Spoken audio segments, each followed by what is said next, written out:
Hello everyone, this is Deborah Richardson, and today I am putting the AP in Happy where accounts payable teams are empowered to protect the vendor master file from fraud.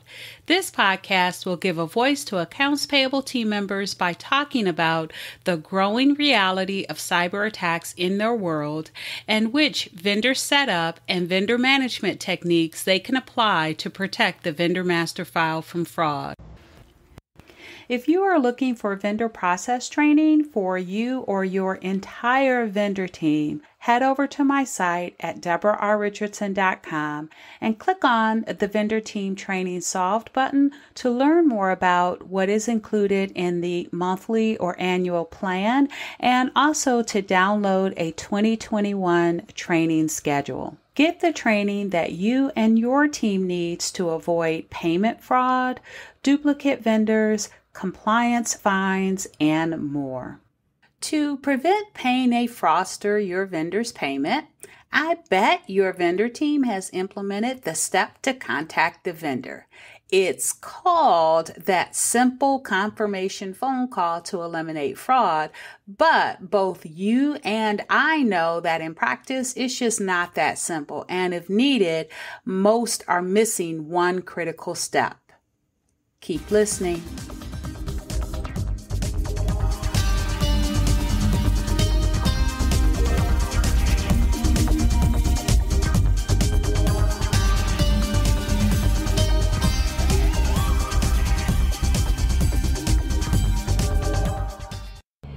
Welcome to episode 152, a simple way to mitigate fraud that is just not that simple, and the missing step. So on my site, I post new scam alerts so that accounts payable, vendor teams, and other professionals that have the responsibility of adding new vendors and updating existing vendors will know about the newest ways that cyber criminals are out to get your vendor's payment. And we all know that they think of new ways almost every day, right? Because they go to work every day just like you and I.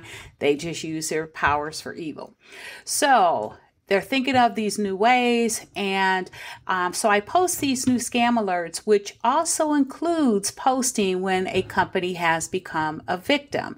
And it was very interesting, or not interesting, I guess just so similar and so commonplace for someone to talk about what could have avoided it. So let's first talk about that city and what happened. So the city of LeClaire, which is in Iowa, recently the Gazette published a story that talked about how they paid a fraudster that was posing as their vendor and paid them 3 times, not once, but 3 times from the period of November 2020 to February 21st, or February 2021. Now, the only way that it was discovered, which is common, is that the vendor contacted the city because they noticed that they were missing their payments. Now, the business email compromise or the email fraud to the tune of $223,000 was significant. By the way, they were able to recover, I think, $102,000 of that. But anyway, yes, that was significant. But what I want to focus on in this podcast episode was the advice that was given. So, and I'm quoting here from the article, John Johnson, founder and president of the Docent Institute, a Betterdorf-based nonprofit that focuses on cybersecurity education, said a simple, and there goes those air quotes again, a simple step of taking the time to make a call or send an email to someone you trust before completing high dollar transfers is a low cost way to prevent scamming. End quote. And so let's talk now about that simple phone call. All right. So I know this is everyone's approach, but it's not that simple. I wonder if John Johnson or, not just him, anyone that has given that simple, again, air quotes, advice has ever been the one that has actually had to make those vendor phone calls. And why do I say that? Again, because making that phone call is just not that simple. Not saying that making the confirmation phone call is not necessary. I work with accounts payable vendor teams, procurement vendor teams, where they have manual or mostly manual processes to add internal controls, best practices, and authentication so that they can eliminate fraud, also eliminate compliance fines and just that overall bad vendor data. But I've worked with them where I've inputted or implemented authentication of the requester, which is the person submitting the documents for a bank change, right? So you authenticate them. And then also requiring authenticating data or authentication of the data, which basically means they give you the information that's on their existing vendor record to prove they are who they say they are, such as the existing vendor banking information, right? Or the last 3 deposit dates and amounts, because if they have the authority to change the banking, then they should have access to the existing banking. And if they don't, you have to wonder, do they really have the authority to change banking?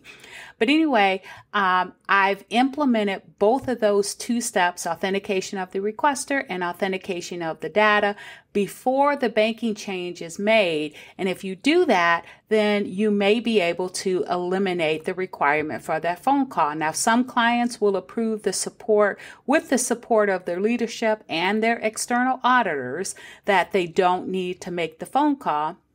But some still want the call.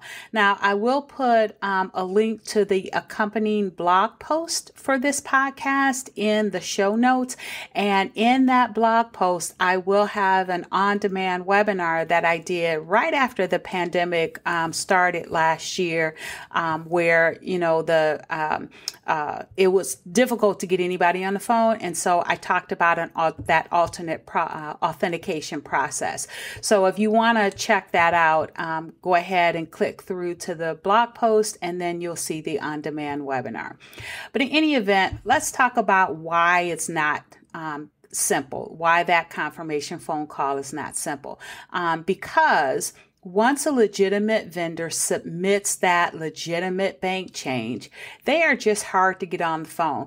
Even before the pandemic, when the vendors were at their desk, when they still had access to the company phone system, they submitted that bank change request, and then they were off doing vendor things, and they just weren't available on that first call attempt to answer the phone and confirm the request for change, right? So that's why I like the authentication method, because at that point you still have their attention, because they still have not really finished the submission process, right? So I like that authentication piece, because once they submit that bank change to you, once they go through that process, if you have one, or if they're just submitting the bank change, they're done. They think they're done. And so they're not around, right, for that first call attempt. And that's if you have the correct number to contact them at. Because remember, lots of vendors, just like you, are at home. They're working remotely. They may not have access to the company phone system. They may be using their cell phones, just like some of you are. And so they're just not available to confirm that request using the information that's on their vendor record in your vendor master file, which is best practice. So you've got this company phone number, they are not available on it. So it makes it harder, and it makes it not simple, right? So again, even before the pandemic, I found it, when I was a practitioner, I just found it hard for my team members to contact these vendors and confirm that they were the ones that actually did request the change. And then in the interim, what do, right? Do you just continue sending the payments to the old to their old banking bank account, the banking details they have on file? Well, if you do that and they really have closed that bank account, now you're going to get that back. Your bank is going to send you a notice of change. We used to call them NOCs, and you've got to process that, and you can't send out another payment, because at some point, if you keep sending out payments to the old bank account, you could be susceptible to a notch fine. So, you've got to make sure that those attempts to confirm the vendor, if that's still your practice with that phone call, is being done. So you or your team member called again and again, and things get in the way, right? So this time, a couple of days later, so you make the phone call, but then the next time you make it, it's a couple of days later because you or your team members were off or were busy. It's month end close, whatever that issue is. But again, by now, another payment has gone out to the old bank account and it has been returned to the bank, and you've got yet another notice of change or knock, right? So the question is this necessary? Well, maybe if you don't have authentication processes in place. And if you don't, I do recommend you check out that webinar I just talked about. So is it necessary? Maybe. But is it easy? No, it is not easy. So let's talk about that one step, that key step that can make that phone call process more manageable. So the key step that many I find are really missing is to track the attempts made to confirm the bank account change. So whether you only have the person requesting the change as a contact on your vendor record, or you are able to contact someone else at your vendor's business to confirm the bank change, which, by the way, is a best practice, that needs to be documented. That means that if a vendor team member is out, another vendor team member knows where to pick up from or start with the next attempts to contact vendors that have bank changes.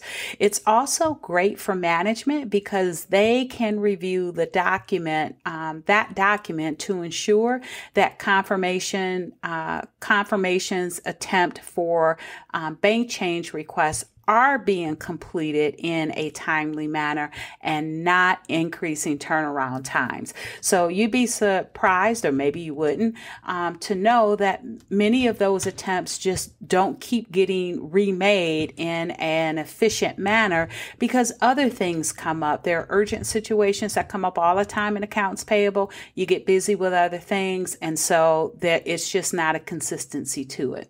So I do recommend that you have what I call a confirmation log, and here's what you need to include on it. So you want to document the attempt, right? So document the day, the date, the time, the phone number called, or the email address if you did it, if you're doing confirmation by email, using an email address on your vendor record. But we are talking about, in this podcast episode, we are talking about phone calls. So phone number called, source of the phone number. Did you get it from the web? Did you get it from the vendor record?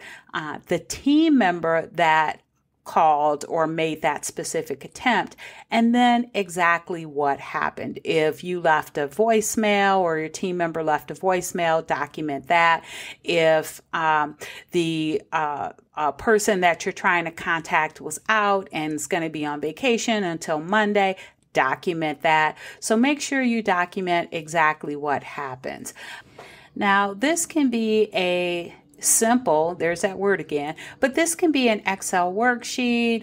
It can be a Google Doc, because I know Google Docs are slightly better in the sharing department. So if you've got multiple team members that are making that phone call, then maybe a Google Doc will be better for you. So Google Doc, Excel worksheet, throw some columns on there. Make sure you include day, date, time, phone number called, source of phone number, team member that called, and then what happened. And if you're also doing it by email, then you'll want to throw in some applicable columns to capture the email address, again, where you got that email, the source of the email address, and actually it can be the same as the source of the phone number, just make it /email address. And that's, again, if you are doing confirmations by email, which I'm not against that either, as long as you are not using the email from the original request. So anyway, I hope that helps you. One other thing I will say, just as a bonus, is once you contact the vendor, confirm the change, updated in your vendor master file, make sure you're sending the vendor a notification to let them know you have made the change.